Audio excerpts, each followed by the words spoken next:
Hello' friends, Pranjal অসমলৈ সকলোকে স্বাগতম জনাইছো। আপোনালোকৰ দুই এজনে মোক কমেণ্ট কৰি সুধিছিলে যে ৰানিং কৰি থাকিলে ভৰি বিষ হ'লে কি কৰিব লাগে। এতিয়া চাওক, ৰানিং কৰোঁতে ভৰি বিষটো হ'বই, সেইটো কমন কথা। যিখিনি আপোনালোকে ষ্টাৰ্টিঙতে ৰানিং ষ্টাৰ্ট কৰিছে, এতিয়া নতুনকৈ আহিছে, সেইসকলৰ বিশেষকৈ অলপমান ভৰি বিষ হ'ব পাৰে, মাচল পেইন হ'ব পাৰে, সেইটো কোনো ডাঙৰ কথা নহয়। তাৰ কাৰণে মই বহুত আগতেই ভিডিঅ' দিছিলো, দুটামান এক্সাৰচাইজৰ কথা তাত দিছিলো। ভিডিঅ'কেইটা বহুত পুৰণা হৈ গ'ল, হয়তো আপোনালোকে বিচাৰি নাপাব, সেইকাৰণে মই আকৌ নতুনকৈ কৈ দিছো। কি কৰিলে আপোনালোকৰ ভাল হ'ব, ভৰি বিষ ভাল হ'ব, বা কোনটো এক্সাৰচাইজ কৰিলে আপোনালোকৰ ভৰিত পাৱাৰ আহিব। প্ৰথম কথা আছে যে মাচল পেইন বিলাক কি কাৰণে হয়। যদি আপোনালোকৰ মাচল পেইন হৈছে, তেনেহ'লে আপোনালোকৰ পেশীবিলাক ষ্ট্ৰং হোৱা নাই, মাচলবিলাক আপোনালোকৰ ষ্ট্ৰং হোৱা নাই। সেইকাৰণে কি হয়, দৌৰাৰ পিছত আপোনালোকৰ কেতিয়াবা বিষ হয়, কিছুমানৰ নহয়। আৰু যিসকলে লাহে লাহে ৰানিং ষ্টাৰ্ট কৰে, তেওঁলোকৰ ইমান ঘপককৈ এই বিষবিলাক নহয়। কিন্তু যিসকলে নতুনকৈ আহি বহুত বেছি ডিষ্টেঞ্চ ৰানিং কৰি দিয়ে, বা বেছি জোৰ কৰি তেওঁলোকে ৰানিং কৰে, তেওঁলোকৰ এনেকুৱা বিষ হোৱাৰ সম্ভাৱনা বেছি থাকে। সেইকাৰণে আপোনালোকে কি কৰিব, বেছি একো নাই, মই মাত্ৰ আপোনালোকক তিনিটা দেখাম এক্সাৰচাইজ। সেই তিনিটা আপোনালোকে কৰিলেই হ'ব। সেইকেইটাতে আপোনালোকে নিজৰ ভৰি মাচলখিনি ষ্ট্ৰং কৰিব পাৰিব। বহুত বেছি কৰিব নালাগে, এক্সাৰচাইজ যথেষ্ট আছে, কিন্তু ইমানখিনি কৰাৰ আপোনালোকৰ কোনো প্ৰয়োজন নাই। যিকেইটা মেইন সেইকেইটা কৰিলেই হ'ব, আৰু সেইকেইটা আপোনালোকে ৰানিঙৰ পিছত সদায় কৰিব নালাগে। আপোনালোকে সপ্তাহত দুদিনমান কৰিলেই হ'ব, দুদিন বা তিনিদিন কৰিব পাৰে মেক্সিমাম। তো তিনিদিনমান আপোনালোকে কৰিলেই হ'ব, আৰু এদিন এৰি এদিন কৰিব পাৰে। ডেইলি আপোনালোকে কৰাৰ প্ৰয়োজন নাই। তো আপোনালোকে চাই লওক, মই দেখাই দিছো মাত্ৰ তিনিটা, আৰু বহুতে আপোনালোকে জানেই যে স্কোৱাড আপোনালোকে ফ্ৰী হেণ্ড গম পায়। আৰু যিসকলে নাজানে তেওঁলোকেও চাই লওক, মই তিনিটা আপোনালোকক বেলেগ বেলেগ ধৰণৰ দেখুৱাই দিছো, আৰু সেইকেইটা আপোনালোকে কৰিলেই যথেষ্ট হ'ব। চ' প্ৰথম এক্সাৰচাইজটো হৈছে free hand squad. Free hand squad আপোনালোকে সকলোৱে নিশ্চয় জানে, আৰু চাগে কৰিছেও বা দেখিছেও। ত' তাত আপোনালোকে একো কৰিব নালাগে, নৰ্মেলি আপোনালোকে ষ্ট্ৰেট ৰ'ব, ৰৈ পেলাই ভৰিটো বহুত বেছি খুলিব নালাগে। যদি আপোনালোকে আধালৈকে যাব পাৰে, সম্পূৰ্ণ যাব পাৰে, একেবাৰে বহিব নালাগে। ত' ইমানৰ পৰা আপোনালোকে উঠিব। এনেকে আপোনালোকে 8ৰ পৰা 10টা কৰিব, যদি পাৰিছে 15টাও কৰিব পাৰে, 20টাও কৰিব পাৰে। তেনেকৈ আপোনালোকে প্ৰথমতে দুটা সেট কৰিব। আপোনালোকে হাতটো আগলৈও দিব পাৰে, বা আপোনালোকে পিছফালে মূৰতো থৈ ল'ব পাৰে, আৰু ইচ্ছা কৰিলে এনেকেও থ'ব পাৰে। যেনেকৈ আপোনালোকৰ কমফৰ্ট হয়, আপোনালোকে তিনিটা ধৰণত থ'ব পাৰে। আৰু সেই তেনেকৈ আপোনালোকে এইটো দুটা সেট কৰিব। এবাৰত আপোনালোকে যদি 10টা পাৰিছে 10টা কৰক, আকৌ মাজতে 1 মিনিট বা 1.5 মিনিট ৰেষ্ট লৈ পেলাই কৰিব। ঠিক তেনেদৰে দুটা সেট ষ্টাৰ্টিঙত কৰক। তাৰপিছত ছেকেণ্ডটো হৈছে যে আপোনালোকৰ এটা ভৰি আগলৈ দিব, এটা ভৰি আগলৈ দি এটা পিছলৈ থাকিব।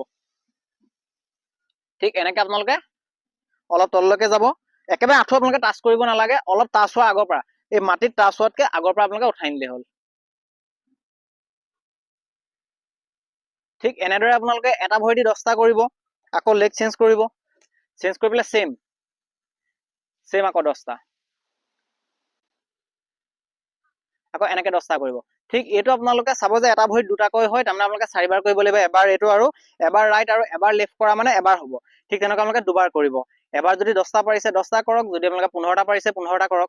চাব যাতে প্ৰথমবাৰতে বহুত বেছি কৰি নিদিব, তেনেকুৱা কৰিলে কি হ'ব, আপোনালোকৰ ভৰি বিষ হ'ব পাৰে, আকৌ আপোনালোকে পিছদিনা দৌৰাত সমস্যা হ'ব। সেইকাৰণে প্ৰথম দিনা কমকৈ আৰম্ভ কৰিব।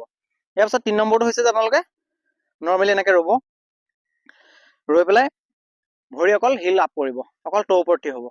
1 2, তো এনেকে আপোনালোকে কৰিব। এনেকে আপোনালোকে হেল্পো লৈ ল'ব পাৰে, যদি আপোনালোকৰ ওচৰত ৱাল আছে, তেনেকে বেৰত আপোনালোকে হাতটো টাচ কৰি পেলাইও কৰিব পাৰে। চ' আপোনালোকে এনেকে যদি দিগদাৰ পাইছে তেনেকেও কৰিব পাৰে। তো এইটো আপোনালোকে কৰিব। এইটো কৰিলে আপোনালোকে দেখিব যে এই মাচলখিনিত খুব ধৰিব আপোনালোকৰ। যেতিয়া অলপমান বিষাইছে, চাব যে আপুনি এবাৰত 20 বাৰ পাৰে, 25 বাৰ পাৰে, সিমানটো কৰিব। তেনেকৈ আপোনালোকে দুটা সেট কৰিব।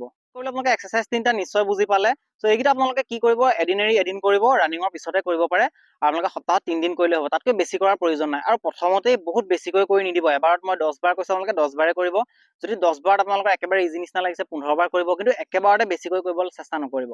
চ' প্ৰত্যেকটো এই তিনিটা এক্সাৰচাইজ আপোনালোকে দুটা দুটাকৈ সেট কৰিব, আৰু তেতিয়া আপোনালোকৰ মাচলখিনি যেনেকৈ ষ্ট্ৰং হৈ যাব, তেনেকৈ ভৰি বিষবিলাক নাইকিয়া হৈ যাব। আৰু যথেষ্টখিনি আছে, তো সেইবিলাক মই ইমান দেখুওৱা নাই, সেইবিলাক নৰ্মেল কিছুমান আৰু আছে। যিকেইটা মেইন ইম্পৰ্টেণ্ট মই সেইকেইটা আপোনালোকক দিছোঁ। এইকেইটা কৰক, আৰু চাব যে আপোনালোকে এসপ্তাহ কৰাৰ পিছৰ পৰাই চাব নেক্সট সপ্তাহত আপোনালোকৰ ভৰিত যথেষ্টখিনি পাৱাৰো আহিব, ৰানিঙতো স্পীড আহিব, আৰু ভৰি বিষো আপোনালোকৰ নহয়। লগতে আৰু এটা কথা জনাই দিওঁ যে মই আৰু এটা চেনেল ষ্টাৰ্ট কৰিছিলোঁ। চ' চেনেলটো কিহৰ টপিকৰ ওপৰত মই সেইটো নকওঁ, আপোনালোকে নিজে গৈ চাব, যিটো এণ্ড স্ক্ৰীনত আপোনালোকে পাই যাব, লগোটোত ক্লিক কৰিলে চাবলৈ পাব।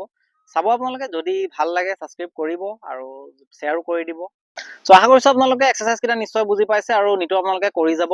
যদি কিবা আপোনালোকৰ কুৱেশ্যন আছে, তেনেহ'লে মোক কমেণ্ট কৰি সুধিব পাৰে। যদি ভিডিঅ'টো চাই ভাল লাগিলে, তেনেহ'লে লাইক কৰিব, লগতে সকলোকে শ্বেয়াৰ কৰি দিব। যদি প্ৰথমবাৰ আমাৰ চেনেললৈ আহিছে, তেনেহ'লে চেনেলটো ছাবস্ক্ৰাইব কৰি নটিফিকেশ্যন বেলটো অন কৰি ল'বলৈ নাপাহৰিব।